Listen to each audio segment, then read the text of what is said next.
मैंने एक आर्टिकल लिखा था नोटोरियस पार्किंग लॉट। तो अभी पार्किंग लॉट तो वो है, तो वो जो बुनियादी मसला इकोनॉमिक्स का है कि गरीब आदमी के लिए अब प्लॉट जो है वो वायबल नहीं रहा, वो टेक्निकली अभी भी नहीं रहा। वो मसला इकोनॉमिक मसला हल नहीं हुआ कि आपने इस पार्किंग लॉट को बंद नहीं किया बल्कि पार्किंग लॉट को इनडायरेक्टली खोल दिया।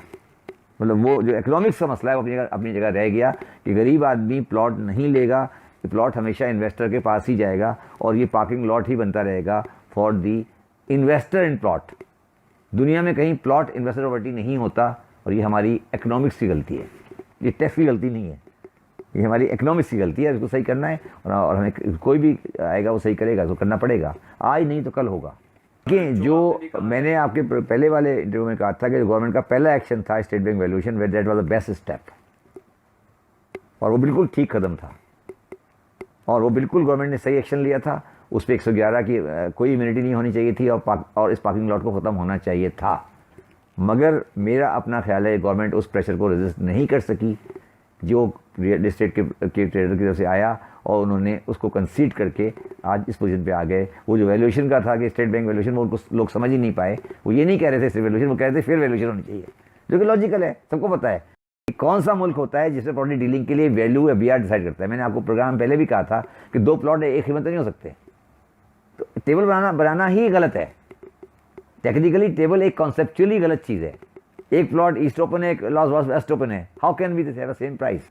आज सबको पता है। देखिए प्रॉब्लम ये ना कि हम सच बोलना नहीं चाहते ना, हम ये सच बोलना नहीं चाहते कि इस ओपन प्लॉट में पार्किंग लॉट है फॉर ब्लैक मनी। हम इसको क्यों नहीं एक्सेप्ट करते?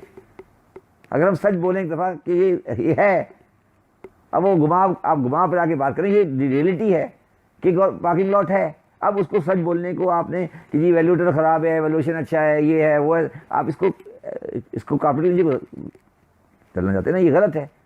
तो ये तो फिर आप पाकिस्तान का ज़्यादती कर रहे हैं ना, मुल्क का ज़्यादती कर रहे हैं। इसलिए कोई भी गरीब आदमी इस मुल्क में ओपन प्लॉट अब डील नहीं कर सकेगा। और ये मैं पहले भी कह रहा था, आज भी कह रहा हूँ कि कहीं दुनिया में कहीं भी ओपन प्लॉट इन्वेस्टमेंट प्रॉपर्टी नहीं होता।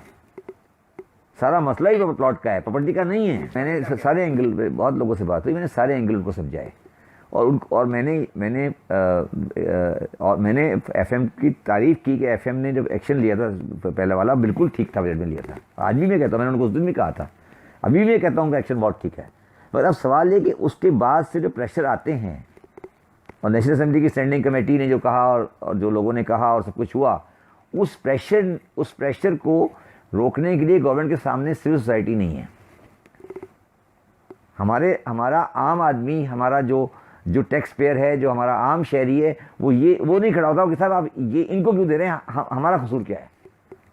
तो जो हमारे सर्टेन लॉबीज़ होती हैं, सर्टेन माफियाज कह लें, हम जो मर्जी कह लें, वो ओवरराइड कर जाती हैं एट टाइम्स हमारे पॉलिसी मेकर्स के डिसीजंस को, और वही हुआ है और वो होगा। मगर मैं यहाँ एक बात बता दूँ आपको, आपने इस प्लॉट वाले किस्से में अब जिन बोतल से बाहर आ गया है।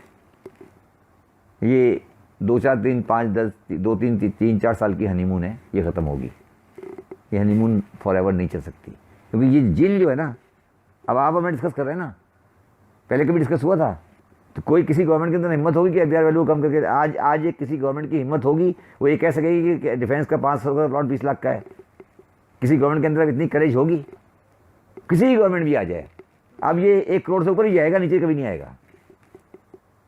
अब ये नीचे कभी नहीं आएगा, किसी की हिम्मत नहीं होगी पाकिस्तान में अब वो 1 करोड़ से नीचे ला सके, अब ऊपर ही ले जाएगा। इसलिए मैं कह रहा हूँ जिन बोतल से बाहर आ गया है, अब ये 1 करोड़ 2 करोड़ 3 करोड़ 5 करोड़ पे जाएगा।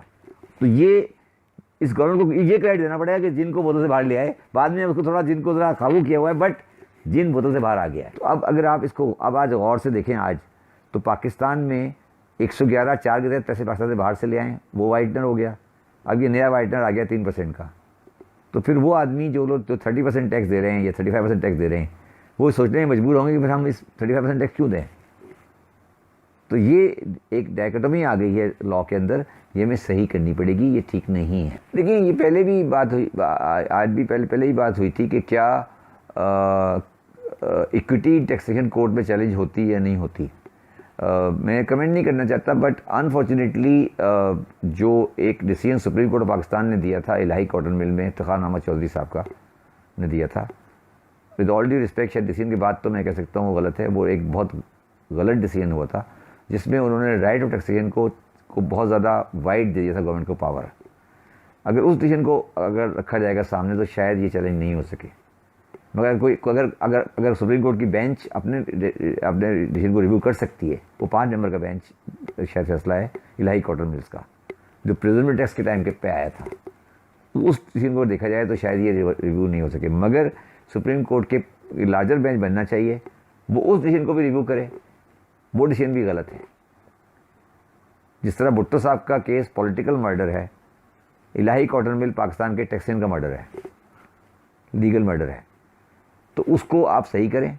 और उस लार्जर बेंच को ऑब्वियसली मेरा ज़्यादा ख्याल है कि डिसीजन आने के बाद हम कमेंट कर सकते हैं इस डिसीजन के ऊपर, वो डिसीजन मेरे हिसाब से ठीक नहीं है, वो रिव्यू हो। और जब वो रिव्यू होगा तो फिर आप जो कह रहे हैं वो हो सकता है फिर कि आप टैक्सेशन के राइट को चैलेंज कर सकते हैं कि इक्विटी इसमें होनी चाहिए। अगर इक्विटी नहीं है तो टैक्सेशन राइट नहीं बनता।